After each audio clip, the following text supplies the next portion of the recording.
It's your boy Ethan Griggs, the blackest thing that's white, and coming at you live and in full effect with a whole new series I have called The Good, the Bad, and the Mid.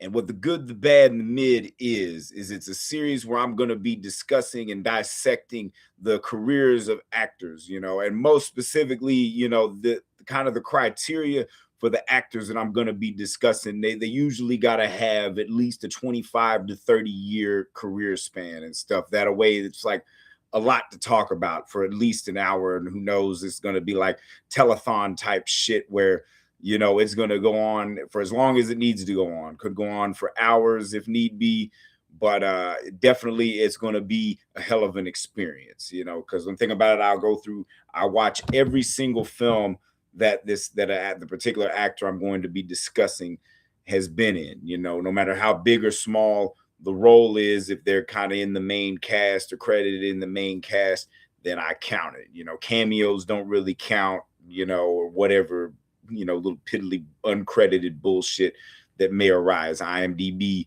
kind of has everything.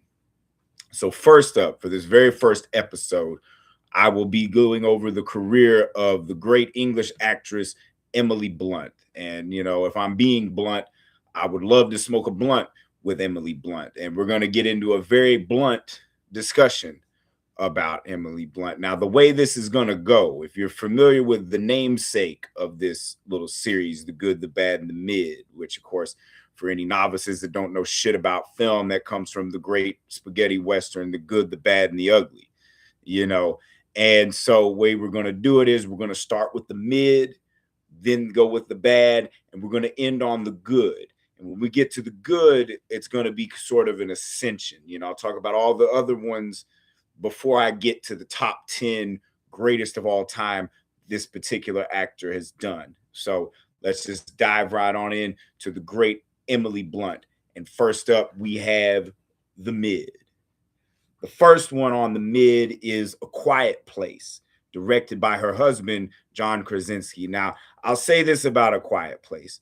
First of all, I didn't see this movie in theaters, and I feel like this is a film that you need to actually have seen in theaters. But I'm the kind of motherfucker that likes to eat popcorn in the theater. And this film is so quiet that I don't want to be hearing myself chewing or other people chewing. It's like you're supposed to be quiet in the theater, but also at the same time, the sound of the movie is supposed to overtake any annoyances in the theater. I don't want to be able to hear shoes scuffling because there's no sound on the screen. But I will give one thing to John Krasinski for this film. It is an interesting concept, but I feel like it's a movie that it's all concept and no payoff, And it's one of those movies, hell, when I rented it from the library, it was so quiet that I didn't even realize it was on. I fell asleep, And so that's why this one gets labeled as mid, because it's a great concept. I can't really shit on it for that. And it's a film that you have to be, at least know what the fuck you're doing to be able to tackle a feat this big. And of course, I imagine the reason why Emily Blunt was in this motherfucker was kind of a favor to her husband, John Krasinski. And, of course, no matter what she's in, she's going to be good. But, it's more or less any actor that, has taken a fucking 5-hour acting class can, emote, be surprised, be quiet and all this shit. So mid as fuck. The second one we have in the mid is Mary Poppins Returns, where Emily Blunt does play the title character, Mary Poppins. Now, the only reason this movie gets a mid is because of Emily Blunt. Her performance is so great in this film. She does an exceptional job as Mary Poppins. Now granted, I couldn't give a shit about Mary Poppins. I watched the original one as a kid. It was whatever, too much fucking singing. I'm going to tell you right off the bat, I fucking hate musicals. Musicals are just some of the biggest bullshit. Like, we all know movies are bullshit. Just don't rub my fucking face in it. That's all I ask. And this movie is annoying when it's not Emily Blunt, because there's also got that motherfucking Lin-Manuel Miranda, who might be the most annoying motherfucker in entertainment, going, maybe a great song and dance man, but most of those motherfuckers are annoying as hell, and he's playing the chimney sweep guy.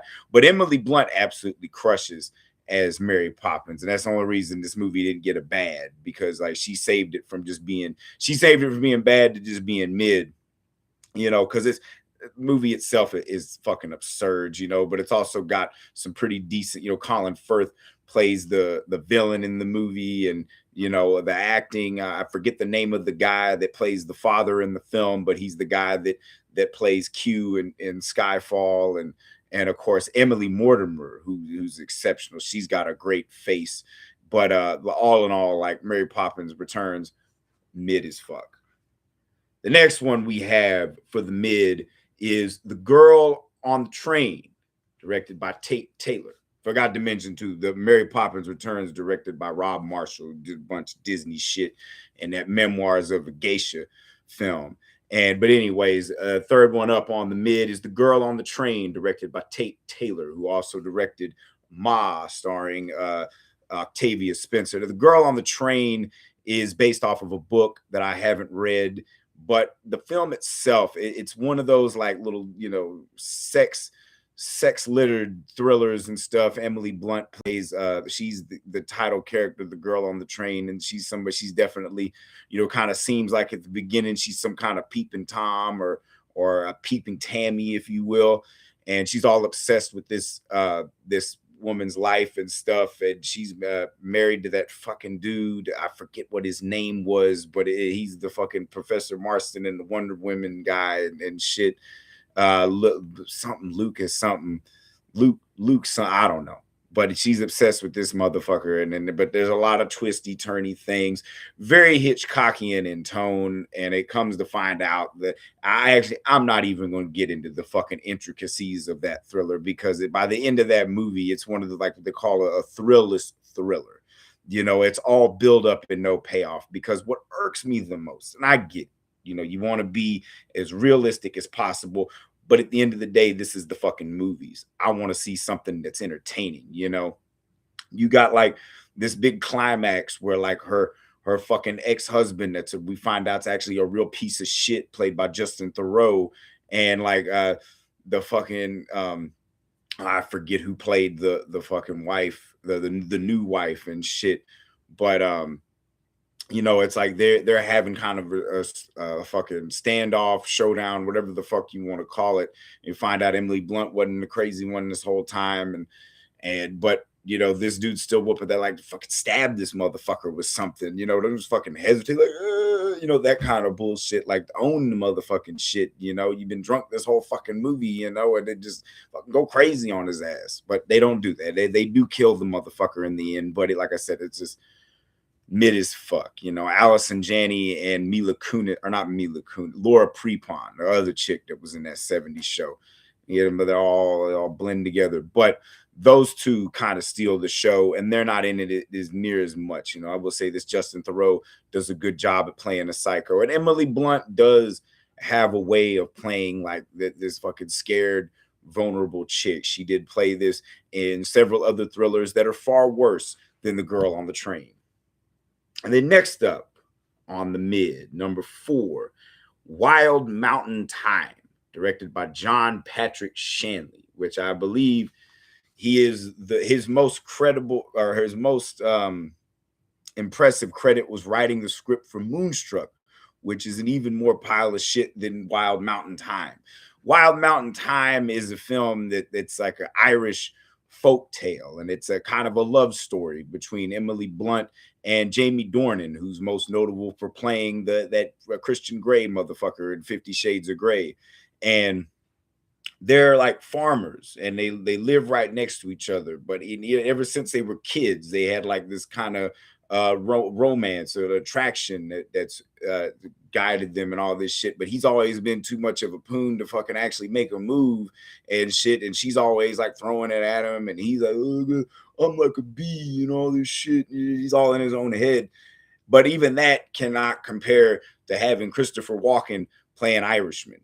And I will say this, he did a decent job at doing the Irish accent, but it's still like I'm not even gonna attempt a Christopher Walken accent, but just imagine that motherfucker trying to do an Irish accent. It was kind of weird, and the fact that you couldn't have got a fucking Irish actor to do it. I guess at this time Albert Finney is dead, or was dead by that time. I can't remember.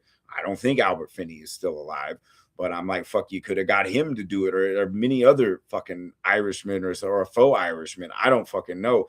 A better faux Irishman than Christopher Walken, because I'm a big stickler for accents. Of course, Emily Blunt is British, but she does a good job. Her whole career, you really can't like discount her for any of the dialect that she has in the movie. Because one thing about it, most English actors do more American films than anything else, and you wouldn't know they were fucking British until they fucking were in fucking British movies and shit. Then the only exception was I thought Renee Zellweger was British because I saw her in Bridget Jones's Diary first, and then come to find out she's from fucking Texas. So I mean, it goes both ways, but usually the English are the ones that fool us the most with their very neutral accents and stuff. But Wild Mountain Thyme, it's I give it a mid because it is kind of a fun little love story and everything, and they do kind of get together in the end. You got John Hamm is in it as well as Jamie Dornan's like cousin or something, and he comes close to nailing Emily Blunt in the movie, but she's like, nah, I need this. She makes damn sure that she gets that Jamie Dornan motherfucker, because it's like destined, it's been in the cards for so fucking long and shit, and you can tell she really loves this dingle-headed motherfucker, and they all come with the Irish dancing and singing and shit. And of course, John Hamm hooks up with some chick on the plane going to Ireland. Like I said, basic ass shit, mid as fuck.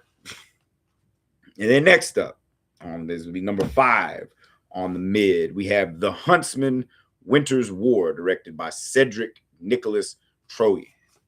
Now, we have some visual references. I do not own all these movies on DVD, Blu-ray, or no VHS, because they stopped doing VHS in 2005, and Emily Blunt's career started somewhere in the early 2000s, doing like made-for-TV movies in England and stuff. And like, we'll get to her first big movie, because that one, let's see, is that one in? That one is in the mid. That one will be coming up next. But we're going to discuss The Huntsman, Winter's War, which is a prequel to Snow White and the Huntsman. And I remember seeing this movie in theaters for the basic reason of, you got this fine ass woman, Jessica Chastain, you got this fine ass woman, Charlize Theron, and you got this movie, and like, this motherfucker mid as fuck. But I did enjoy the Snow White and the Huntsman, and even though this was some contrived pile of shit that nobody asked for, because this was a thing around this. The movie came out in 2016. This was a big thing around that time of doing these prequel, sequel type things. They did it with 300. They did other fucking movies that it's just like, what was the fucking point? But you got Emily Blunt, looking fine as the fucking Snow Queen and shit. And I guess it was too kind of the advent, Game of Thrones was coming out. So this is like kind of like fucking if Game of Thrones sucked, and you got these two, or they fucking get turned, they fucking kidnapped as kids, they become child soldiers, and then they end up falling in love and stuff. These two are sisters. This one fucks up this woman's love, and then fucking, it's just a lot of shit that doesn't really matter. It does look good. It is fun, but contrived bullshit that I cannot, in my good conscience, call good. So that is why it is mid as fuck. And next up, in the mid pile, this would be number 6 of the mid, is My Summer of Love, directed by Paweł Pawlikowski. I can't even pronounce his fucking name. Some Polish prick that is very mid at making movies. Now, My Summer of Love was kind of like Emily Blunt's first big movie. This was like right before The Devil Wears Prada, which was what kind of broke her in America. But My Summer of Love is, by like 2004, 2005, I think when this 2004 was when this movie was made, the same basic ass European coming of age story that we've seen a million fucking times, and a million times fucking better than this shit, you know. But ours little lesbian shit going on, so it's hot, you know. But basically, it is exactly what the title says, My Summer of Love, which got this other chick who her brother, played by the great Patty Considine, he's on this whole like sobriety religious kick, you know. And so this chick's looking for, you know, something to actually have fun with. So she meets this Emily Blunt chick riding a fucking horse all prim and proper and shit. And you know, they start off on kind of a friendship thing, because of course Emily Blunt's character is so fucking pretentious, you know. So, oh, you should read Freud, you know. Nobody wants to fucking read Freud. Or Nietzsche. I think it might have been Nietzsche too. Like, she's quoting all these fucking like heavy philosophers and shrinks and shit like that. Like, don't nobody care, lady. Shut the fuck up. But and also she's lying her ass off, talking about her sister being dead from bulimia and all this shit, and just coming up with all this bullshit to impress this chick. And then they go off on a summer of, you know, adventure and of course exploration. Of course, there's gonna be some lesbian shit going on in there, and you know. But what makes this movie mid is the ending. It very much so the ending, you know, not just to mention the same basic shit that we've seen a million times in European films, and mostly had been done way fucking better in the all the way through the 50s through the 80s, you know. Like by the time fucking Eric Romer was doing his fucking season movies in the 80s, it's like, you know, kind of, do we really need more of this shit? No, the answer is no. But and Powell Pawlikowski obviously doesn't know shit about romance or anything like is the most mid lover in the fucking world. But what irked me the most about this film was the ending. Like once that chick finds out that Emily Blunt was bullshit the whole fucking time, should just killed that bitch. She tried to, you know, because they were fucking making out in that waterfall, and then she starts choking her out, and she's like, nah, I'm gonna go run away, be all cool. You'd have been way cooler if you choked the bitch out. But that's why that one is mid as fuck. And then we come to the last one in the mid pile, Dan in Real Life, directed by Peter Hedges. Now, Emily Blunt is barely in this movie, and that is not exactly why it's mid. The film centers around Steve Carell, who is the title character. He's one of those like self-help columnists that you write in. I don't even know if that shit exists anymore. You know, I guess they got it online or some shit. But back in the day when motherfuckers had newspapers and shit, people would write into these little like columnists and be like, you know, oh, hey, I need this. And he would give, or they would give you life advice. And that's what his character does in this movie. And he's got 3 daughters. I believe that his wife died in the film, and they're going off on a family retreat and stuff. And of course, his oldest daughter is, you know, trying to like, you know, she thinks she's in love with some hot shit dude. And then the middle daughter is trying to just learn how to drive, and then the youngest one, you know, just wants some fucking attention, you know. But he's so up his own ass. And then like his brother, or one of his brothers, played by Dane Cook, who is very fucking annoying in like everything that he's in, you know, not even talking about his comedy, but his fucking acting is always fucking annoying as shit, especially in Mr. Brooks with Kevin Costner. But he brings home this hot French chick, played by Juliette Binoche, who Steve Carell's character meets at a bookstore before he even knows that his brother's fucking her. And so now they're all like kind of smitten with each other. So they're fucking playing around behind his back and shit and all that. It's just fucking lame as fuck. And where Emily Blunt comes into all this shit is he meets this random chick at a bar and he's all dancing with her, and Emily Blunt is that chick, but he's so hung up on Juliette Binoche that I mean, who wouldn't be? I mean, it's Juliette Binoche. But they end up at a bowling alley, and he wins her over, Juliette Binoche. And then Dane Cook is, you know, the final act of like being betrayed by his brother. Is like, no, I'm gonna fuck the chick you were trying to fuck, which he really wasn't trying to fuck, and he drives off with Emily Blunt. But you know, and everything works out. It was one of those lame ass fucking character studies that they made in about like the mid 2000s somewhere, like they're, you know, from like 03 to 09, you know, really all the way into 2015. It was a good stretch of like a fucking decade of mid-ass character studies with some of the whitest, most blandest people you ever fucking did see in films. So that's why that one gets a mid, because it does have some heart to it. And, you know, Steve Carell is pretty decent actor. And of course, the lovely Juliette Binoche. I mean, fuck. Most shit that she's in, could not be considered bad. But for anybody that was keeping score on that, that is only 7 movies that were mid for Emily Blunt.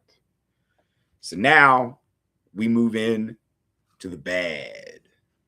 I gotta take a drink of water for that one. This is really bad movies. First up, in the bad, A Quiet Place Part 2. Why in the fuck we needed a sequel to this movie is beyond me. You know, I mean, yet again, it's more contrived bullshit. And honestly, it's one that, I mean, yeah, sure, they give us more backstory to how it happened and stuff, but does anybody really care at this point? Yes, it was an interesting concept the first go around, but the second time around, it's even more nap inducing. You know, sure, we get Cillian Murphy and Jamoon Hatsu pops up in it, but it's like, and even, you know, there's some slightly intriguing things near the end of the movie, but all in all, this movie fucking sucks. And if I'm not mistaken, I think they've got a third one coming out next year, as well as they had that one Quiet Place Day One. It's like we really need, and that's one of the things that's wrong with cinema right now. It's like everybody feels the need to know every little thing that happened, down to the detail. Like what happened, you know, they woke up one day, and then what happened that next day, and then if you hear of a little exposition, we don't need whole movies that are basically exposition shit that could easily fucking be, you know, mentioned in a fucking line of dialogue. Now, granted, in these Quiet Place movies, you can't talk too much, but you know, maybe just live underground or some fucking shit, because motherfuckers be doing that shit. But I don't fucking know. And even the place that you can escape to, we're like, oh, they can't get through water. Then somehow they fucking get through water. Like, what the fuck is this shit? It's fucking ridiculous. Movie sucks. Bad. Next up in the bad, we have a movie called Wind Chill, directed by Gregory Jacobs. And of course, Quiet Place 2 was also directed by John Krasinski. Sometimes I forget to list off these directors' names like it matters to anybody, but this channel, we respect directors. So Wind Chill, directed by Gregory Jacobs. It's a thriller that Emily Blunt, she gets a ride from this dude on like it's the Christmas holidays, and it's all snowy. They're going to like Philadelphia or some shit, or they're coming from Philadelphia and they're going to fucking Florida or some fucking shit.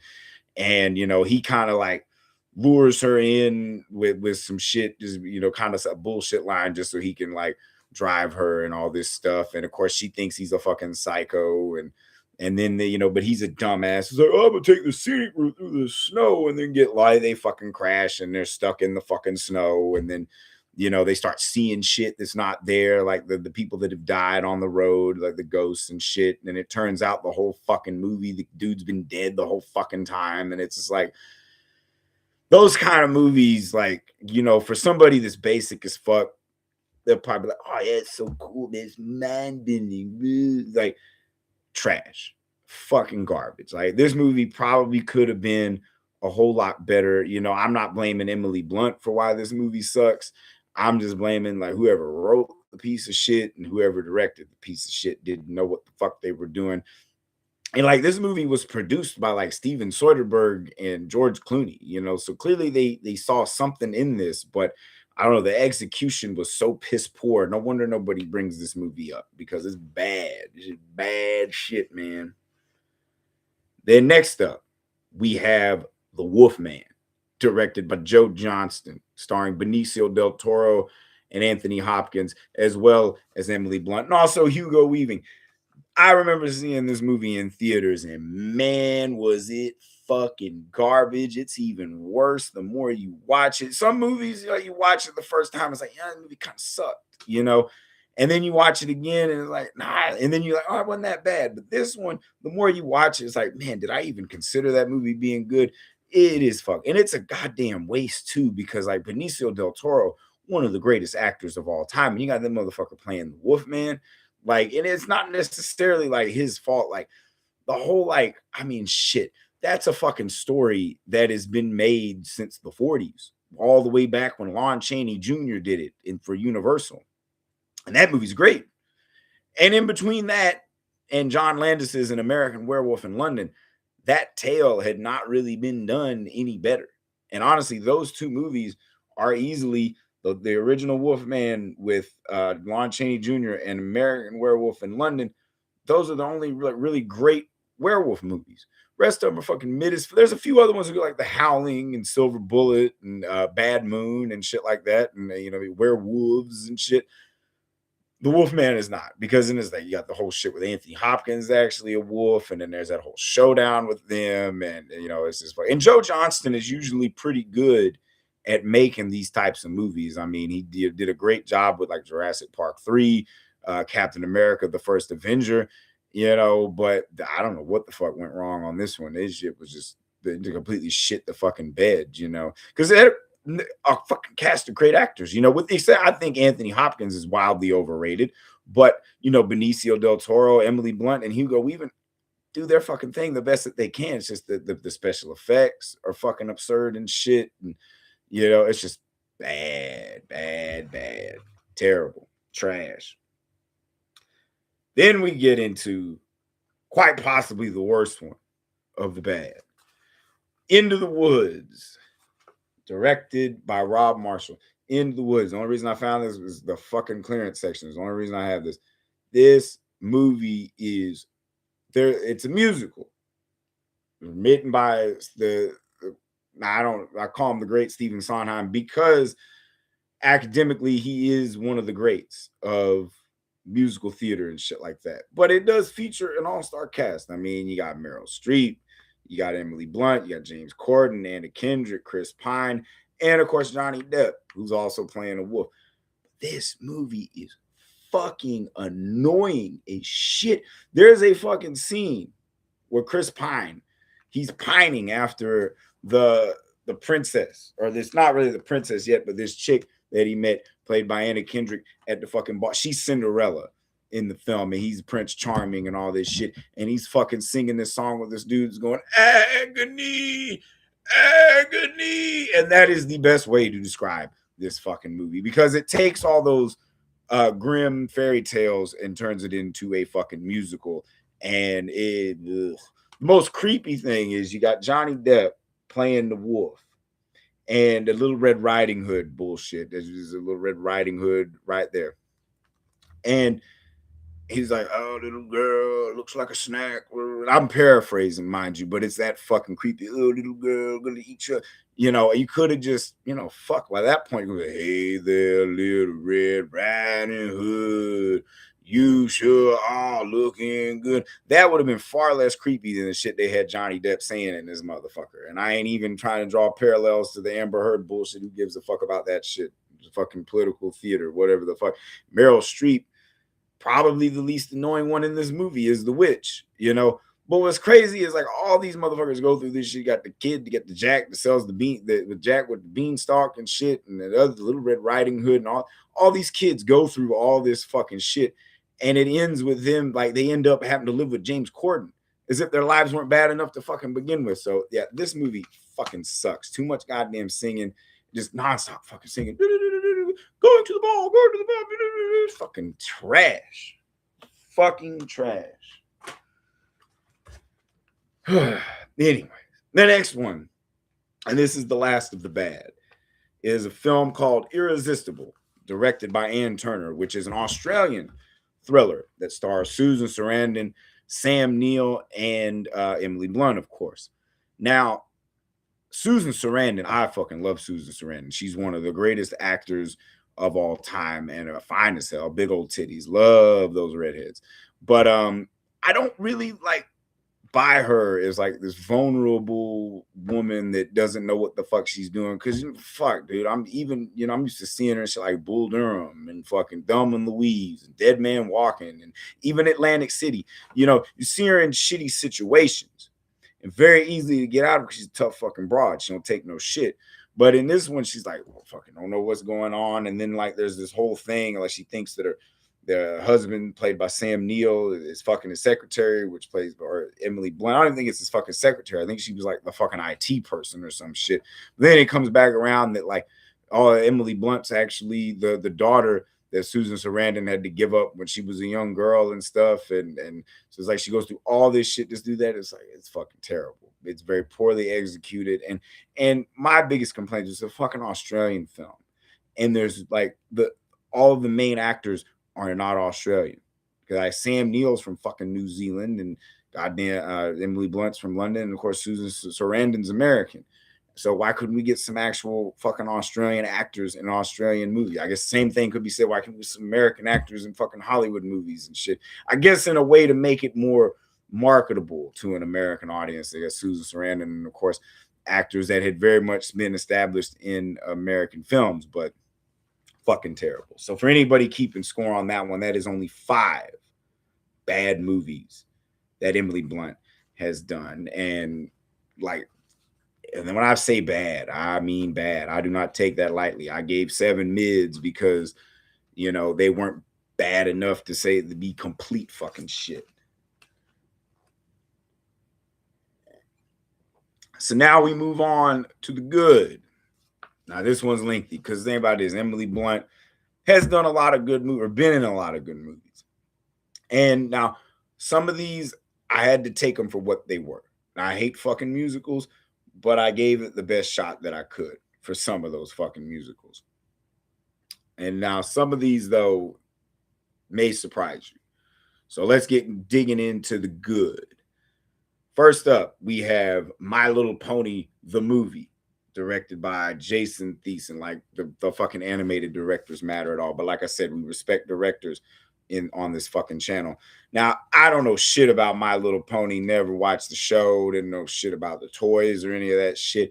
But Emily Blunt is like sort of the villain in the more like the villain's henchman who gets turned around. But it's like, you know what? For what it is, it was a good movie. You know, I can't really like critique a fucking movie that's called My Little Pony, the movie, too fucking harshly, you know, because like I said, it was like a fun adventure film and shit. And, you know, and of course they had Sia doing the music. So it's like, I'm just already entranced by that shit. You know, I can get behind like musical shit if the fucking singing, they do a lot of singing in this motherfucking movie, but half of those songs were by Sia, so I couldn't complain too much and shit. And it's got like Taye Diggs is one of the voice actors in the movie, as well as Liev Schreiber.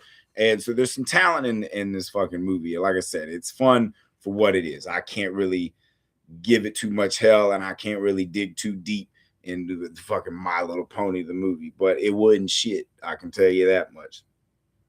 Next up, we have Animal Crackers, directed by Scott Christian, Sarah and Tony Bancroft.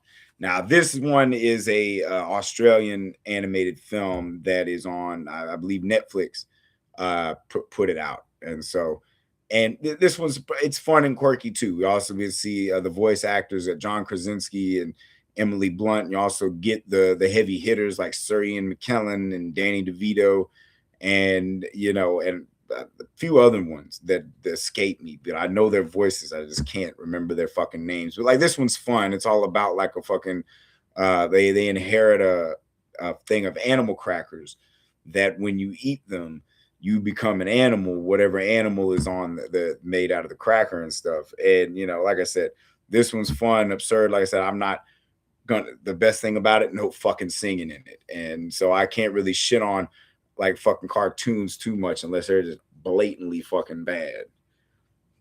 And then we have Romeo and Juliet, directed by Kelly Asbury.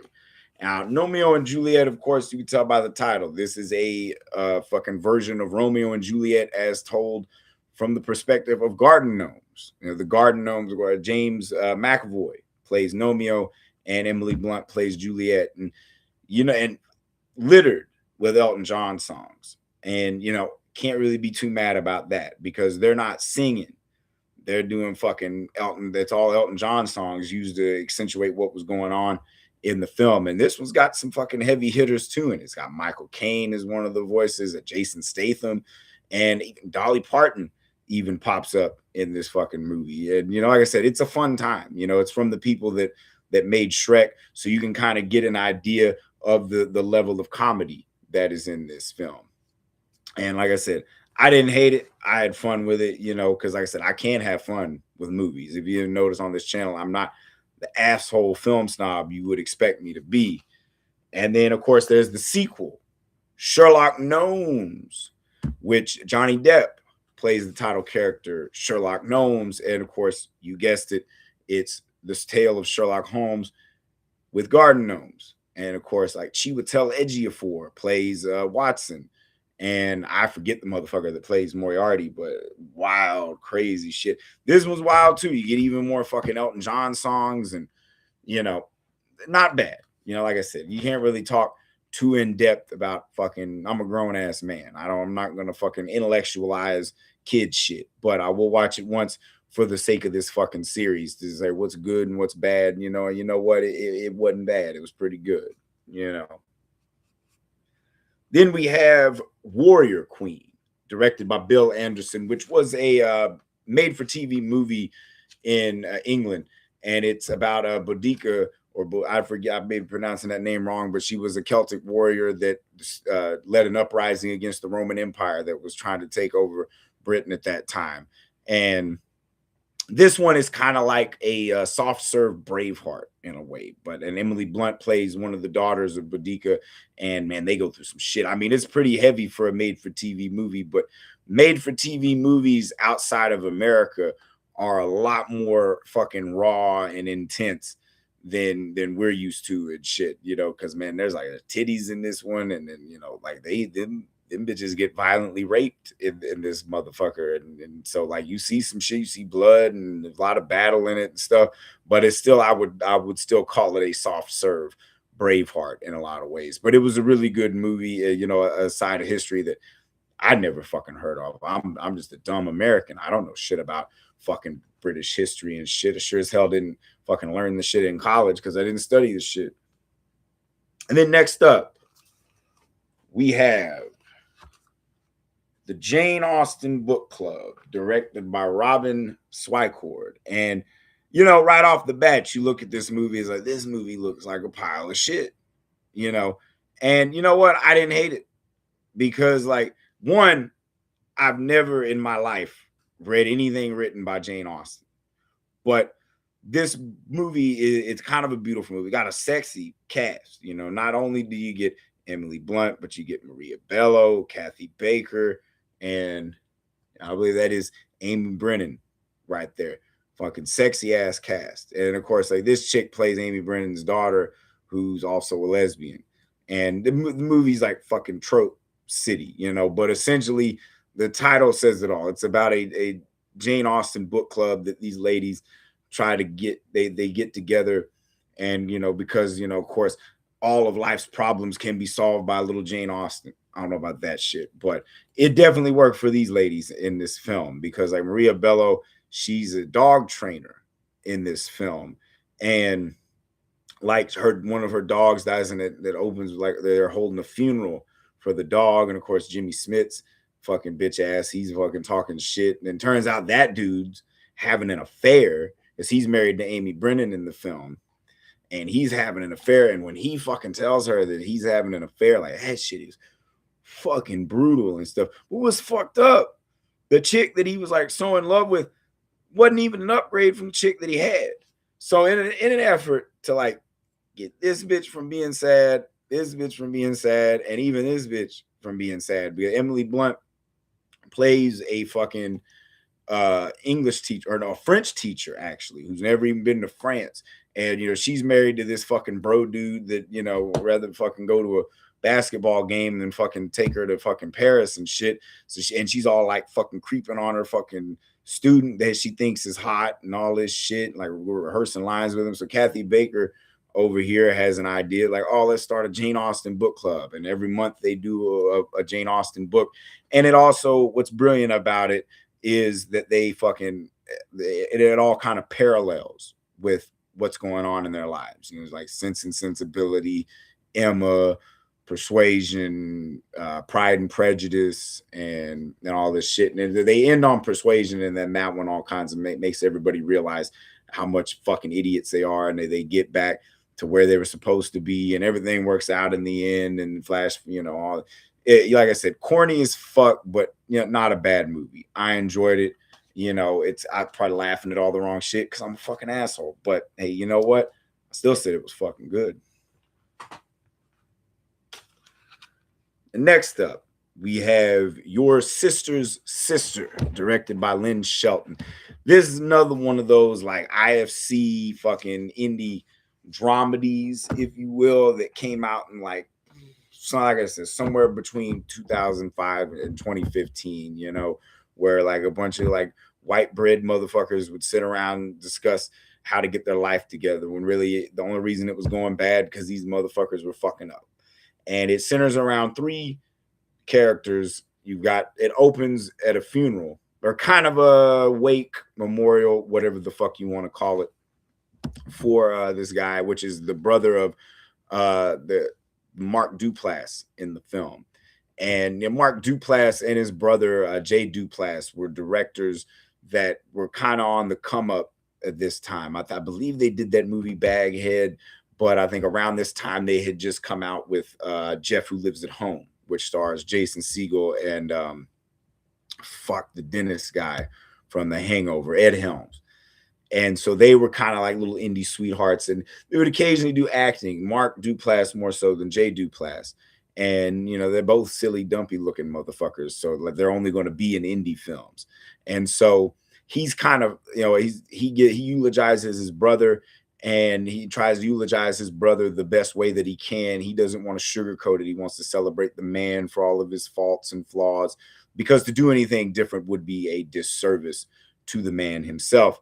And, but he decides he's kind of at a crossroads. His friend, played by Emily Blunt, gives him a little intervention, so to speak, and sends him off this cabin that her family owned. That Emily Blunt's sister in the film, played by Rosemary DeWitt, who had just done the series United States of Tara. She played the sister of Toni Collette in that series. And she's at the fucking cabin, and the Duplass comes in there, starts kind of creeping on her, and then they have a weird interaction. They get drunk and then they end up fucking.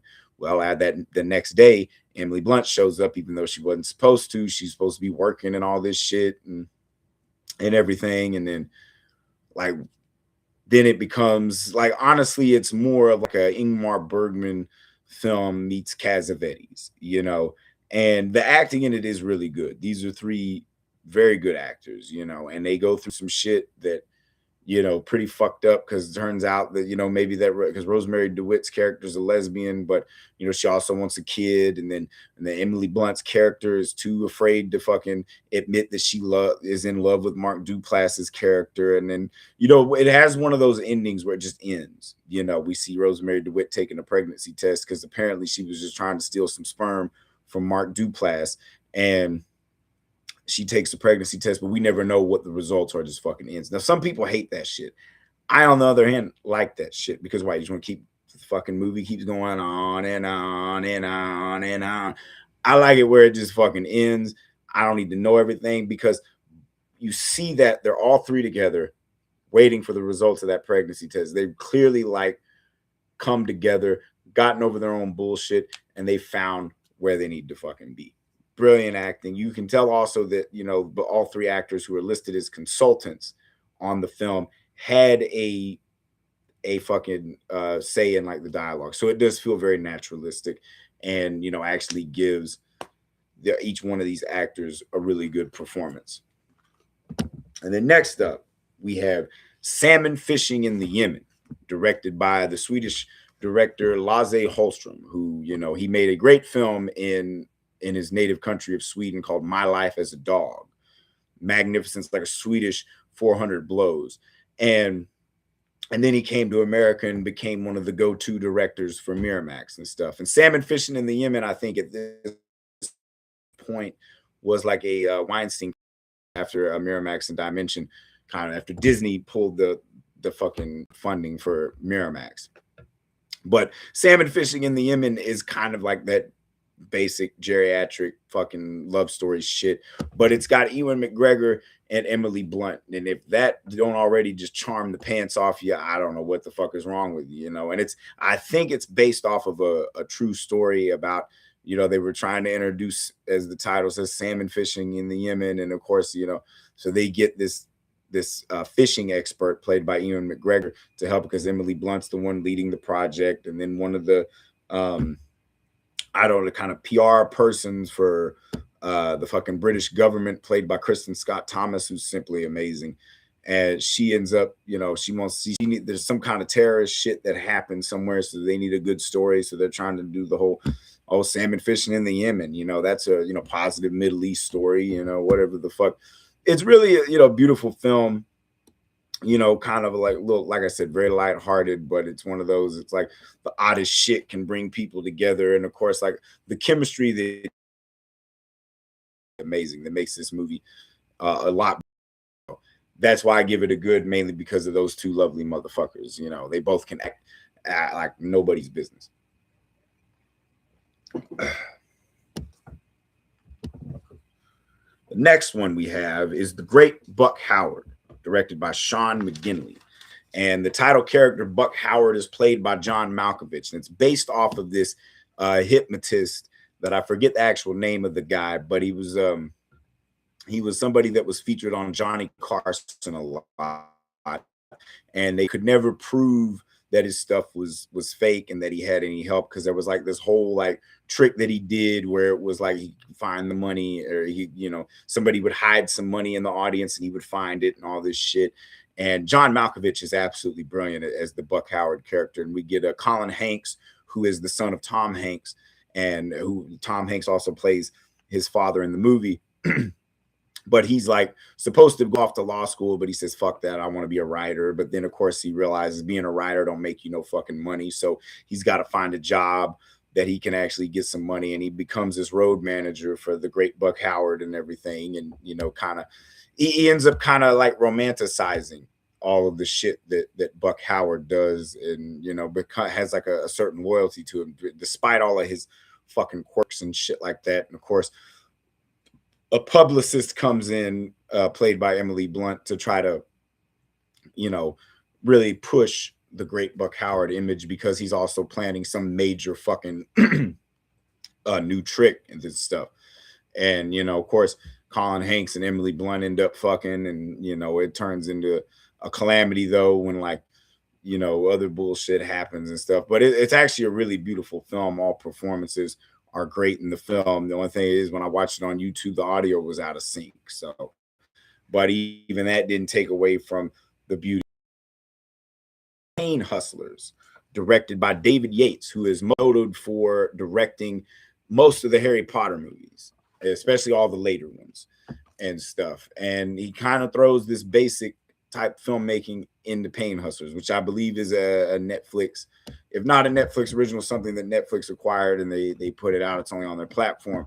But the film focuses around Emily Blunt, who, and it's based on a true story about these motherfuckers that were like selling fentanyl and stuff, which started out, they were selling it to cancer patients, but then it turned into, they were selling it to other people that, you know, had slight pain, you know, it didn't, you know, all the greed and shit, you know, I don't know the full story on it, but it also stars Chris Evans and Andy Garcia and Catherine O'Hara. And the film is done very well. It's like soft serve Martin Scorsese. And, you know, it's very well done. Emily Blunt gives an exceptional performance in it, you know, and of course, like, it's one of the few times like motherfuckers actually got what they deserved, you know, because it's like, you know, yeah, you want to make a lot of money, but you know, you claim you want to like save lives, with the pain is pain, you know, and it's like not realizing, like, you know, motherfuckers can get addicted to that shit real quick. There's a great scene where like you see all these motherfuckers just crowded around this fucking little clinic where the main doctor just got busted for writing fucking fentanyl prescriptions for motherfuckers that got like a minor headache and shit. And they're all like fucking chasing after Emily Blunt to try to get some fucking whatever the fuck drug that shit was called, that fucking fentanyl shit in it. So fucking intense fucking movie. If you like real life dramas, definitely check that shit out. And we have another one, The Young Victoria, directed by Jean-Marc Vallée, who also directed Dallas Buyers Club. And The Young Victoria is about Queen Victoria. Emily Blunt plays the title character, and of course, that lady had a fucking crazy life, especially coming up, in the hostile environment that she did. Have to take on responsibilities. I'm not gonna dive too much into the fucking British history. All I know is from what the fuck was in that movie and shit. And of course, like Jim Broadbent is fucking great in it. You get Mark Strong, who's like, he's always fucking great and shit. It's a really good cast. Then I forget the other motherfucker. It might be Matthew Good. I don't remember, but he was a real slick dick motherfucker. But no, this one's a very well made movie, especially for like these British movies about British royalty. Usually get fucking boring as shit. And this one is not really boring. This one's actually really well done. And you also see like them trying to hook her up with a possible suitor and stuff. And definitely a woman that wouldn't take no shit. And these motherfuckers are trying to get rid of her since she was a kid. So that one's pretty good. Then we have Charlie Wilson's War, directed by Mike Nichols, who I affectionately refer to as Mid Nichols because most of his movies are mid as fuck. This is an exception. This was the last film that Mike Nichols made. Now, Emily Blunt is barely in this movie. The three motherfuckers you see on the cover of this, these are the main motherfuckers: Tom Hanks, Julia Roberts, and Philip Seymour Hoffman. And all three of them fucking exceptional. Granted, this is the best actor out of the three. Rest in peace to the great Philip Seymour Hoffman. But these two are no fucking slouch. Written by Aaron Sorkin, who Aaron Sorkin shit like this. Anything political or anything that you would potentially think is boring as fuck, Aaron Sorkin can write about it and make it interesting.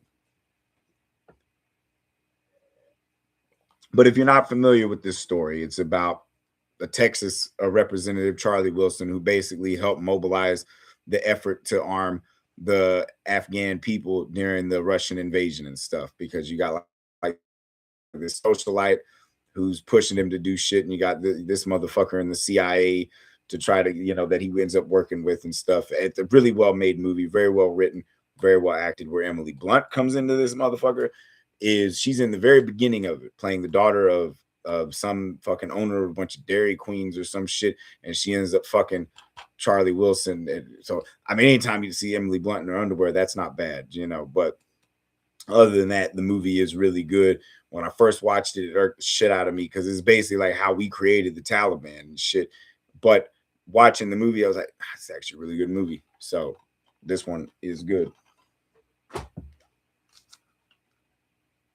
Next up, we have The Smashing Machine, directed by Benny Safdie, which is a biopic about the UFC fighter Mark Kerr, which is played by Dwayne "The Rock" Johnson. And they make this motherfucker look just like that guy. It's like, I don't know the full story about Mark Kerr. I don't know shit about UFC fighting, but the movie itself is really good. Emily Blunt plays Dawn, Mark Kerr's girlfriend, and somebody they were married for like 6 years and had a son together.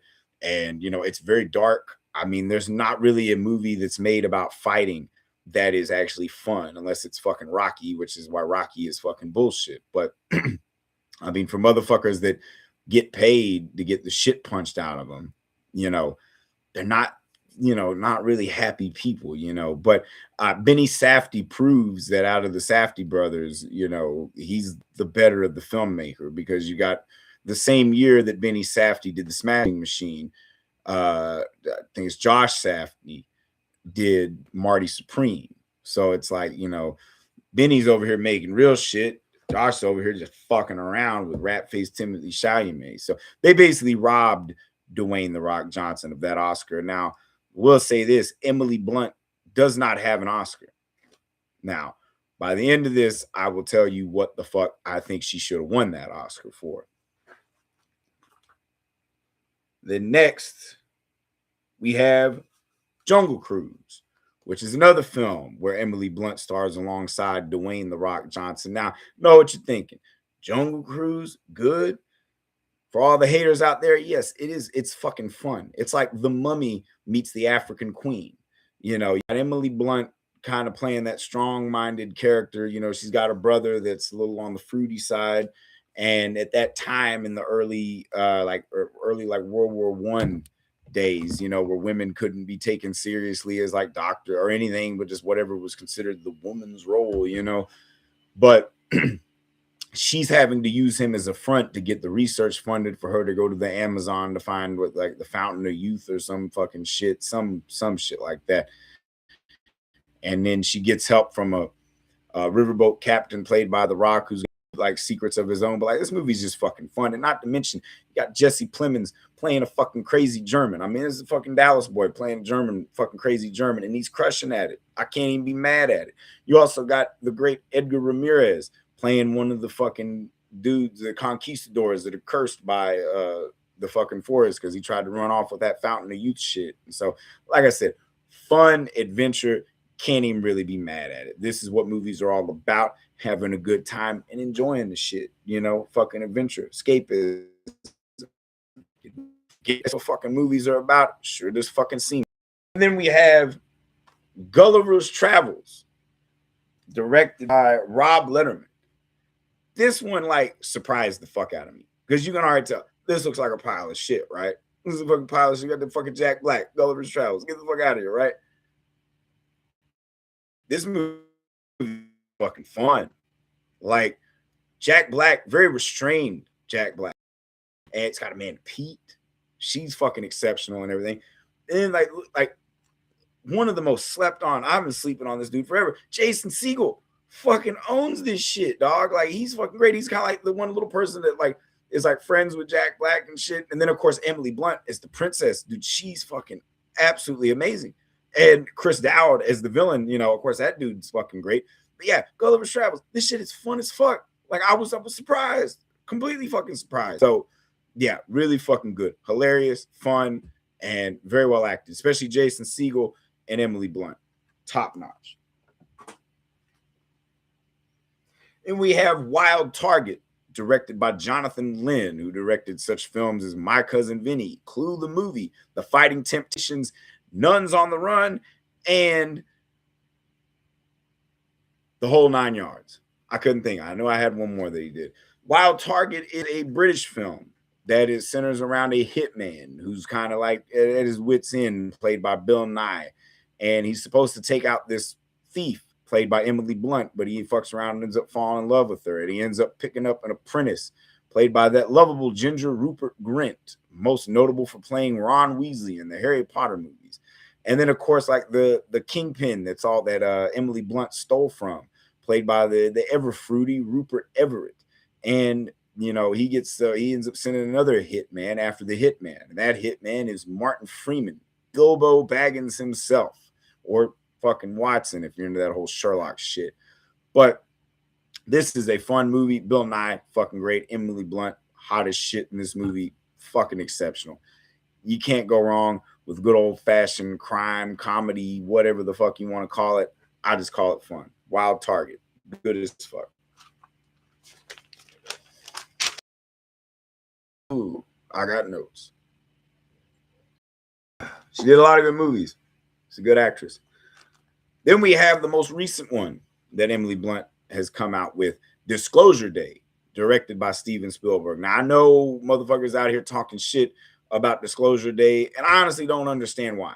Because it's like, I'll be the first to point out how mid Spielberg could be. But at the end of the day, Spielberg is still, by volume, one of the greatest filmmakers of all time. The reason why motherfuckers like movies, especially modern movies, is because of Spielberg.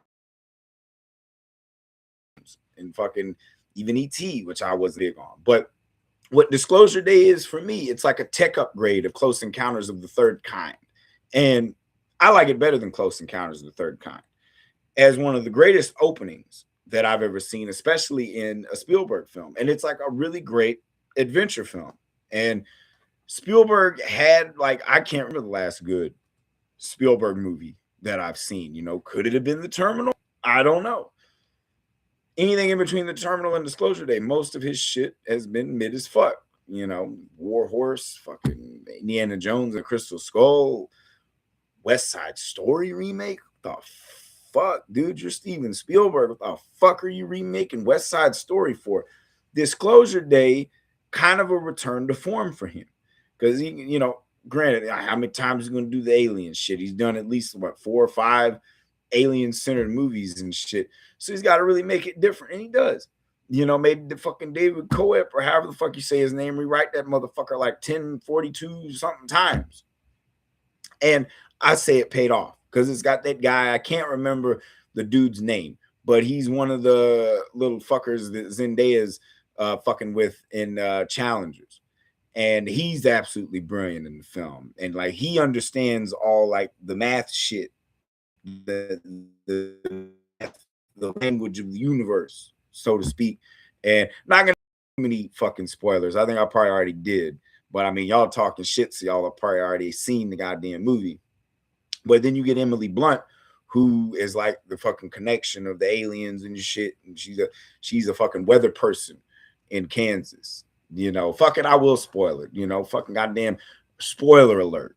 Because I usually don't do that for this channel unless a movie's been out for over 30 years. I don't spoil the fucking movie, because like, in my opinion, anything over 30 years old, if you haven't seen it by now, you ain't give a fuck to begin with. And even if you're younger than 30, it's a fucking relic anyways. You don't care. It ain't nothing new. But for this purpose, I'm diving into it because, like, who gives a fuck? But she's the connection to the alien, because she can hear all shit. She's the fucking bird, like the little cardinal that's like hopping around, and then kind of triggers that thing in her and stuff, because the aliens use the animals. And it could be because of shit like that. That's maybe why people hated the shit. I don't fucking know. All I know is, like, it's a Spielberg movie. Of course there's going to be some cornball shit, but at least we had to sit and watch Richard Dreyfuss fucking form mashed potatoes for fucking 3 hours and shit. You get a fucking boss bitch like Emily Blunt. That fucking train sequence where like they're in that fucking car, and that goddamn FBI agent or whatever the fuck secret agency that Colin Firth was leading, and Colin Firth absolutely fucking brilliant in that film. Like, he plays a really good villain, dumpy looking motherfucker. He pushes that fucking car into the damn train, and then the goddamn car is like hooked to the train, and it's still going, and they're climbing out of the car and getting on the train and shit, while that dude's still shooting at them and shit. That goes to show you that motherfucking Spielberg knows how to make a motherfucking movie, especially great fucking action sequences like that. That shit is incredible, mind blowing. So I like Disclosure Day. Fucking sue me. I did a quickie review on it. Be sure to check all those out. Any movie I see in theaters, I do a quickie review on it in my shorts. So, fuck it. It's a fucking telethon, right? Seeing them expose all that alien shit at the end through shit, that shit really touched me, because I could imagine working the control room and seeing that shit and all that shit going out live, and then fucking aliens show up, a lot better than goddamn fucking Francois Truffaut fucking like, fucking little aliens walking around, way better than Close Encounters of the Third Kind. Fight me on it. Don't give a shit. Is it Spielberg's best film? Is it his worst? Fuck no. It's good. Get over it, people. And then we have the other film that Emily Blunt had out this year, The Devil Wears Prada 2. A sequel that nobody even asked for. Not that bad. I enjoyed it. And, you get all the principals back. Of course, Meryl Streep, Anne Hathaway, Stanley Tucci, and Emily Blunt, of course. And we get a few new faces like Justin Theroux and Lucy Liu. Now, I've done 2 videos on this one already. I did, of course, my quickie review that I did when I saw it the first time, and second takes when I saw it the second time. So I'm not diving too deep into that one, because there's already 2 videos you can go watch. Fuck, I need as many views as I can. Please watch my shit, man. We're all whores. Why not be on YouTube? What the fuck? Why not? Anyways, so we're not diving, other than it's good, especially for a sequel that nobody fucking asked for. So now, still in the good. It is at this moment the top 10 greatest Emily Blunt movies of all time, in my opinion. Like what the comment section is for. If you motherfuckers don't agree with it, by all means, let me know. I don't give a fuck. As I say in my 70s versus 90s, This is one asshole's opinion on a very long, self-indulgent journey. At this point, I'm on like 10 of them. You know, where they go, I don't know. So I'm putting them on YouTube. So if I ever forget, I know where I went. So number 10 is The Devil Wears Prada, directed by David Frankel, who also directed the sequel. Now, I've already done a video on this one too. I had a very short-lived, probably will return, but for now is on hiatus. We only had 3 episodes called, and this was my other live shit, Real Ass Cinema with Ethan Griggs. And that was number 3 because I was doing it in preparation for when I went and saw the second one in theaters. And I did it on The Devil Wears Prada. It was a good 30 minutes of in-depth talking of The Devil Wears Prada. So I don't see a point in going more in depth. I think I covered it all in that 30-minute live stream. You can always go back, watch that too. Like I said, I need the views. Feel free to watch it. But that being said, high points is probably Meryl Streep's best performance. This was the movie that broke Emily Blunt into American audiences. She is exceptional in the film. Stanley Tucci, fucking phenomenal. And of course, Anne Hathaway, this was like her second tier of fame. Because of course, like Princess Diaries was the one that broke Anne Hathaway.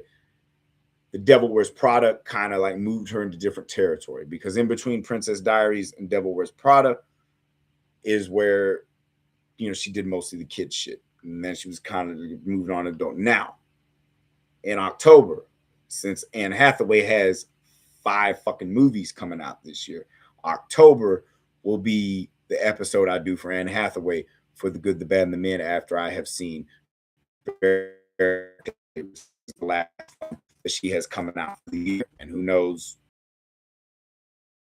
got pregnant again at 43 nonetheless. Anyways, this thing was unstable. I hope we're reconnected. Hopefully I'm still on. Otherwise, what the fuck is this for? All right. Number 9, The 5-Year Engagement, directed by Nicholas Stoller, starring Jason Segel and Emily Blunt, as well as Chris Pratt and Allison Brie. Now, when I saw this film in theaters, when it came out, like 2011, 2012, somewhere around that time. I was in college when this shit came out. I saw it in theaters. I didn't fully appreciate this movie. There were moments that were really funny. Like I said, I've been sleeping on Jason Segel for a while, and he have his own episode of The Good, the Bad, and the Mid, because he's definitely somebody that deserves to be looked at and appreciated for, like, not just his comedic efforts, but even some of his dramatic efforts, which he does a really good balance of in this film. And honestly, I even outshines Emily Blunt in the film. Now, I believe, because of course the 5-Year Engagement is Jason Segel and Emily Blunt get engaged, but every single obstacle comes up that prevents them from actually getting married, and it stretches it out so long. Like, she gets a job in Michigan, I believe, as a fucking grad, whatever, fucking student, teacher, whatever the fuck. And so he gives up his career in San Francisco as a fucking like sous chef or whatever the fuck that he is, some kind of chef. And now he's in Michigan being miserable as fuck, all because he loves this chick, but he's too much of a pussy to fucking tell her how he actually feels. Like, I don't want to fucking live in Michigan. I fucking hate it. And then she's all up the ass of the fucking professor and all this shit. And he kind of spirals and shit. And all the while, like, fucking his friend, played by Chris Pratt, ends up fucking knocking up the sister of Emily Blunt, played by Allison Brie, who's doing a fucking English accent that's not terrible. You know, of course, around this time, Allison Brie was probably most noted for being the chick in Mad Men that was married to that fucking irksome motherfucker that played Angel's son in Angel. But anyways, so we got that, you know, all that shit. The film is actually just whole shit that they do, because there's a point where they end up kind of breaking up, and then, you know, they try new people for a while. You get Jason Segel with the fucking young chick played by Dakota Johnson. Most notable as the fucking Don Johnson's daughter, Don Johnson and Melanie Griffith's daughter, and most notable for the 50 Shades of Grey movies and that lovely Suspiria remake. But he can't handle the younger chick. He ends up fucking falling asleep while they're fucking, and it is fucking hilarious, you know. Just and then the fucking he tries fucking that other chick, and he ends up frozen with no pants on, loses his toe, and shit. Oh man, I'm frozen. You know, it's just that movie's really fucking funny, very fucking depressing. But I will say this: it ain't near as depressing as Forgetting Sarah Marshall. That's a fucking depressing movie, also directed by Nicholas Stoller and also starring Jason Segel. And if I'm not mistaken, Judd Apatow, who produced this movie, 5-Year Engagement, had told Jason Segel, "Well, you're co-starring with a serious actor like Emily Blunt, you need to lose a little weight." So it's like, are you women that complain about saying you need to lose weight for movies? Hey, Jason Segel had to go through it too. Men got to go through that too. Look at Brendan Fraser. That motherfucker had to starve himself, play George the Jungle. Get over it. It's called acting. It's called being fucking sexy in Hollywood. You got to be a certain way because that's what the fuck statistics say. You know, even in body positivity land that's going on now, how many fucking plus size actors do you see that keep going? I mean, I don't mind, but other people do. People are fucking dumb. So number 8. Oh, anyways, I forgot my one visual reference. I do have The Devil Wears Prada, little triple feature DVD that I found at a pawn shop. Devil Wears Prada. Forgetting my fucking visual aids here. So I don't have the fire gate, which is Arthur Newman. Dante Areola. I don't even know if that's how you want to say Areola. This movie is, when I first watched it, I think I fell most of it, so I didn't really appreciate what was going on here. This is a fucking beautiful movie. Colin Firth is kind of the title character, Arthur Newman. He basically fakes his own death and takes on this persona as Arthur Newman. And while he's like on his little journey, he runs into this mentally disturbed chick played by Emily Blunt, who, you know, let's address this. In most of Emily Blunt's movies, she's playing this mentally disturbed chick. You know, she kind of cornered the market on it, because if you needed a mentally disturbed chick, whether she was English or American or anything in between, she could fucking play that shit. But it's kind of a beautiful friendship that blossoms between these two, and they end up, you know, kind of going into people's houses and pretending to be them, and then fucking on their bed while they're dressed in other people's clothes and shit. And in a way, what's beautiful about, because he's also going by the name of her twin sister, and you know, they're, in a way, they had to lose themselves to find themselves. That is kind of the moral of this movie. It's very beautiful. If you have not seen Arthur Newman, definitely watch Arthur Newman, and think it's on like Tubi or some shit. It's very indie. Nobody knows about it. Nobody gives a shit about it. It'll kind of steal your heart in a weird fucking way. That was number 8. So number 7, we have The Fall Guy, starring Ryan Gosling and Emily Blunt, and also Aaron Taylor Johnson, most known for Kick-Ass, and the lovely, big-titted Hannah Waddingham. This film is a remake of the television series that was starred Lee Majors. I think it was Lee Majors. I don't know. Could be wrong about that. But this movie is fucking fun. Now, granted, the next episode of The Good, the Bad, and the Mid will be on Mr. Ryan Gosling, who I didn't know was fucking Canadian.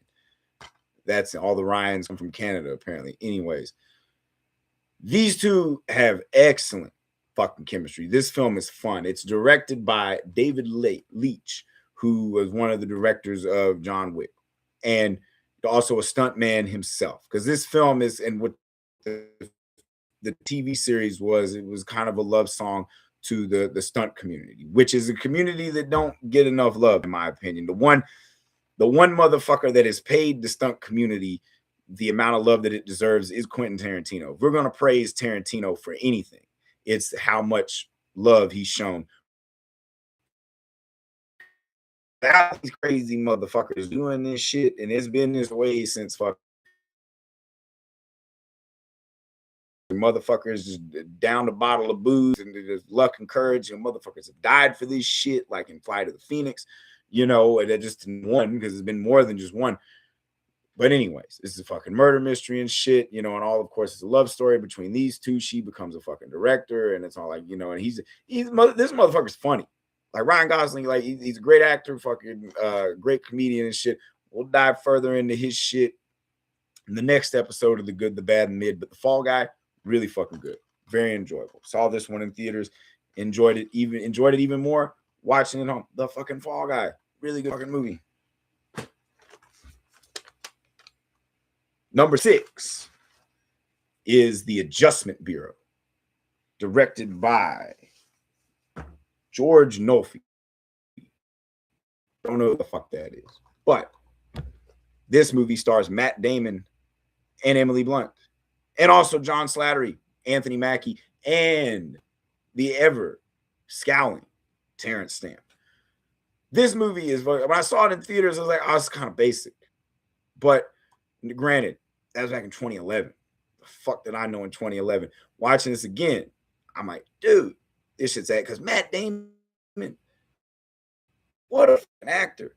Very fucking, I mean, yeah, you won't give Matt Damon shit, but that motherfucker can act. God damn it. And, you know, and then Emily Blunt, charm for fucking days.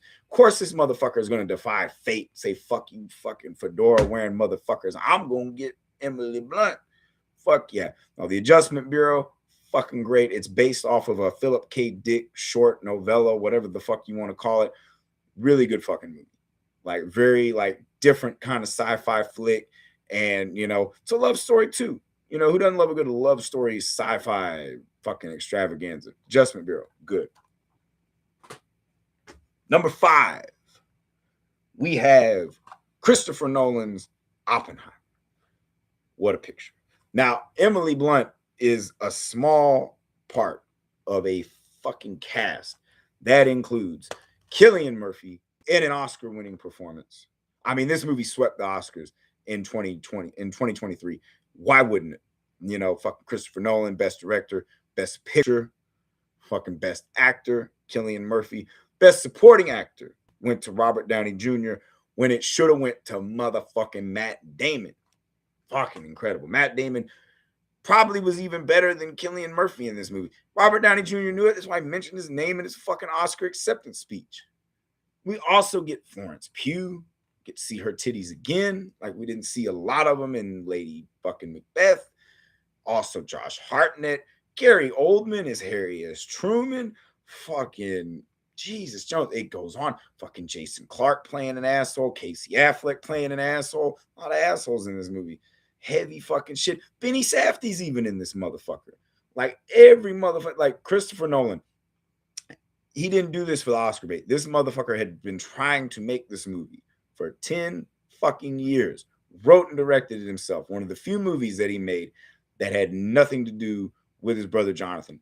And I don't expect great dialogue from a Christopher Nolan film. It's not why I go to Christopher Nolan. But some of the best dialogue, great performances. Like, Emily Blunt, honestly, minor to this film. Like, it's Cillian's show. It's Cillian, Christopher Nolan, and Matt Damon. With this script in between Patty Chayefsky and Aaron Sorkin. Like, Aaron Sorkin honestly wishes he could write this good. And Nolan only did it fucking once. Take that shit. Great fucking movie. Number 5. Cannot praise this movie enough. But Emily Blunt is barely in that. So that's why it's so low on the list. Well, what's so for great? Why number 1? Because Emily Blunt was in better movies than that.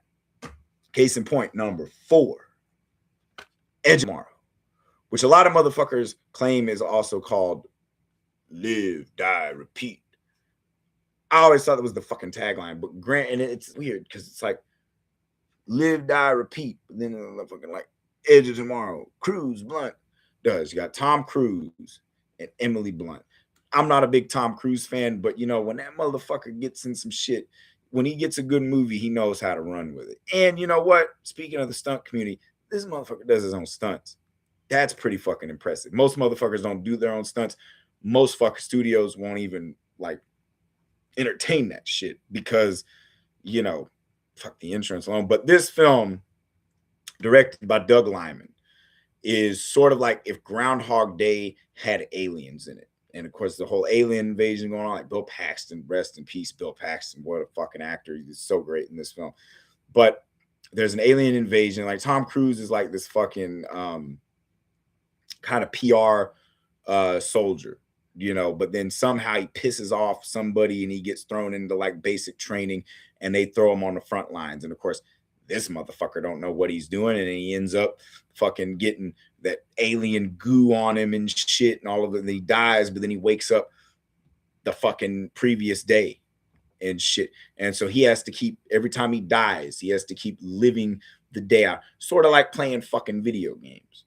But he has to live the day out. So after a few of these fucking things, he decides, I'm gonna figure this shit out. And with the help of the lovely and badass in this one, Emily Blunt, fucking insanely badass.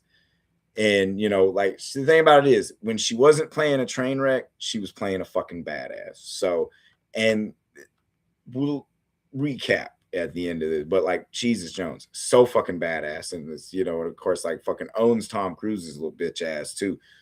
This is a fun movie, one of the best sci-fi films of the last, when did this come out? 2014, I believe. So one of the best science fiction films of the last 15, 20 years. We'll say 20 years. One of the best 20. So if we're talking like 21st century sci-fi, this is one of the top ones. Number 3 is Sicario, directed by Denis Villeneuve, who at this point was on a fucking roll, because before this he did Prisoners, and then after this he did Arrival, which might be mid, but one thing Sicario is not, it is not mid. This is a fucking masterpiece of the cinema, written by Taylor Sheridan, and what a cast. I mean, not only do we get Emily Blunt, we get the fucking Josh Brolin and fucking Benicio del Toro, which is crazy.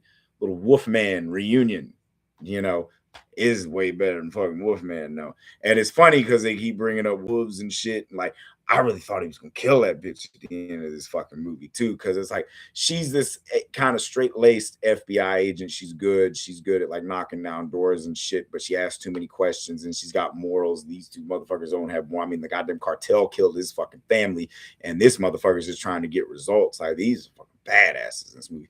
And you would think, like, with these two badasses, you know, why did that sequel suck so bad? You know, mainly because we didn't get Emily Blunt. Maybe if we had her lose her soul and shit or something, I don't know. But this is a fucking masterpiece of the cinema. I don't understand cameras either. That's why I can't try to position visual aids and shit, because I'm not good with graphics either. But this is a magnificent film. Very, like, if Traffic wasn't boring, you know, that Benicio del Toro plays in Traffic. And imagine, like, maybe the family and the cartels come out now, he just don't give a shit. He's fucking badass, just fucking tearing shit up and stuff. And just all the performances are great, very well acted, executed. Sicario, fucking masterpiece.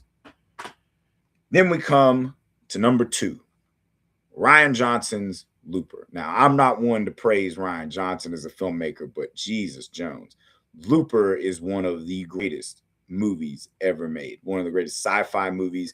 And like Bruce Willis, say what you will about Bruce Willis, that motherfucker was in some of the most dynamic science fiction films of like the 90s and all the way through to the mid to late 2000, or all the way to like 2015. He was in some of the most, like, because I mean, fuck, Fifth Element, fucking 12 Monkeys, and Looper might be better than all of them, because you got like Joseph Gordon-Levitt playing a young Bruce Willis, because like the whole thing, time travel's been invented, and the only way you can get rid of a body in the future is you got to send it back to the past, and the fucking loopers and all this shit. It's fucking brilliant. It's like it's like Kiss Me Deadly, but a fucking futuristic fucking time travel movie. And of course, Emily Blunt is in it as well. She plays a farmer in Kansas who, and he ends up falling in love with her and shit. And this is one of the best endings of all time. You know, it's also got Paul Dano in it and shit. And a few of Jeff Daniels. Fucking Jeff Daniels playing a fucking insane asshole in this one. This movie's great. Loved it when I saw it in theaters. Every time I watch it, fucking even better. Like I said, Emily Blunt, badass in it. Joseph Gordon-Levitt, badass. Bruce Willis, badass. Fucking badassery. Might be the only good movie that Rian Johnson made, because Brick is mid, Brothers Bloom is like fucking Wes Anderson light, and Knives Out is mid, and so is the fucking Last Jedi is just trash. But Looper, fucking masterpiece. Number 2. So, drum roll for number 1, in my opinion, the greatest movie that Emily Blunt was in. My personal favorite, Sunshine Cleaning, directed by Christine Jeffs, starring Amy Adams, Emily Blunt, Steve Zahn, and Alan Arkin. And this was like a fucking like indie film. Not a lot of people knew about it from like 2008. This was kind of, look, coming off of her shit from Devil Wears Prada. Because the thing about Emily, she was always kind of that train wreck character, always getting shit, or she would play a badass, but she was always like alongside somebody like Tom Cruise or Benicio del Toro and Josh Brolin, or even like Matt Damon, or Colin Firth. And even in this one, like this is more Amy Adams' show than anything else, because like they're sisters in the film, and of course Amy Adams is kind of bit of a train wreck herself. She's fucking her high school sweetheart who's married to somebody else, which is played by Steve Zahn, who's a cop. And she's a cleaning lady. She's got a kid that's kind of, I wouldn't necessarily say special needs, but he's like, very, different than the rest of them. He's always getting into trouble, and she's trying to get him into a good school. But her sister's a fucking pot smoker, trying to get her fucking life together. So like the dude that she's fucking tells her like, oh, why don't you get into the crime scene cleanup? And so they start doing that, and somehow she ends up liking that, and it turns her whole life around. It's a really beautiful film, very well made, very well written, funny, and just slice of life. This is my personal favorite for Emily Blunt. So to do that recap of the top 10, man, Devil Wears Prada 2, or the Devil Wears Prada, number 10, number 9, 5 Year Engagement, number 8, Arthur Newman, number 7, The Fall Guy, number 6, The Adjustment Bureau, number 5, Oppenheimer, number 4, Edge of Tomorrow, number 3, Sicario, number 2, Looper, and numero uno, Sunshine Cleaning. Check it out. If you have not seen any of those top 10 movies of Emily Blunt, definitely check them out, because they are fucking great.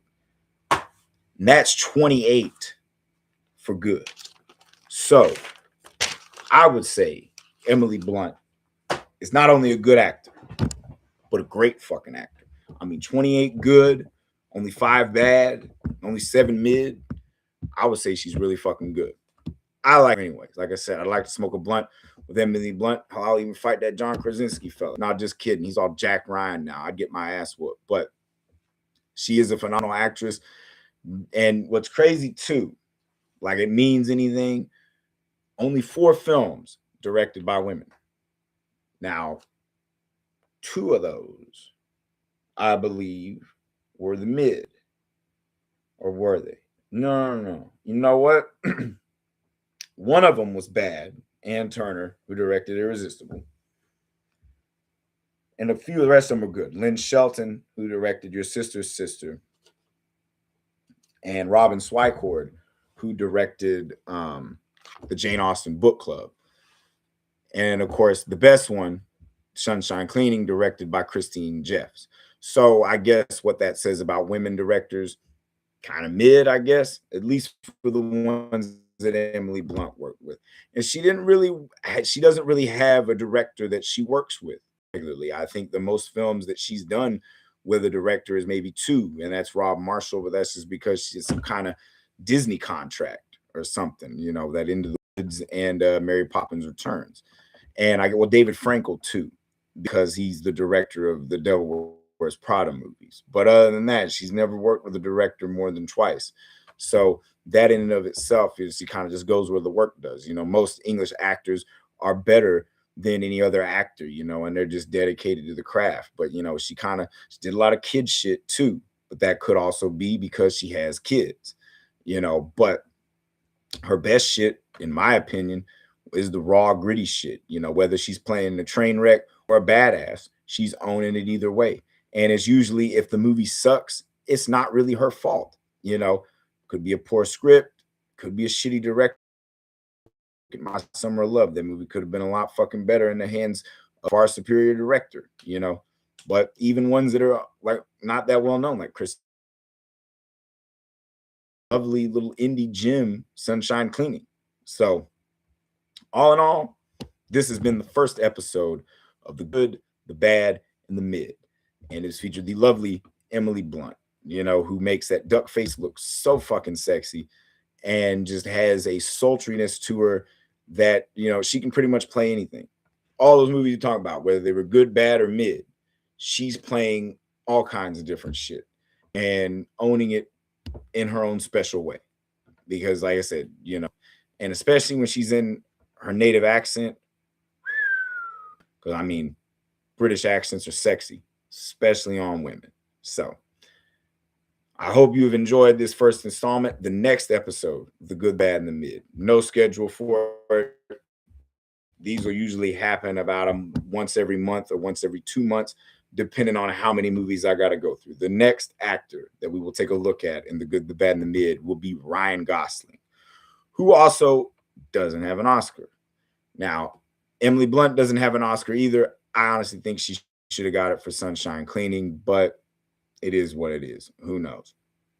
So, this is Ethan Griggs from The Good, the Bad, and the Mid. Stay tuned for all my other shit, 70s versus the 90s, that you get at least once a week. Wiki reviews, usually get one of those every weekend, and second takes that you get very rarely. And who knows, I may even resurrect either Ethan's Movie Lounge or Real Ass Cinema, but the one that is going to be ongoing, just like 70s versus the 90s and quickie reviews, is The Good, the Bad, and the Mid. Y'all have a lovely night and stay tuned for the next one where we go in depth about Ryan Gosling.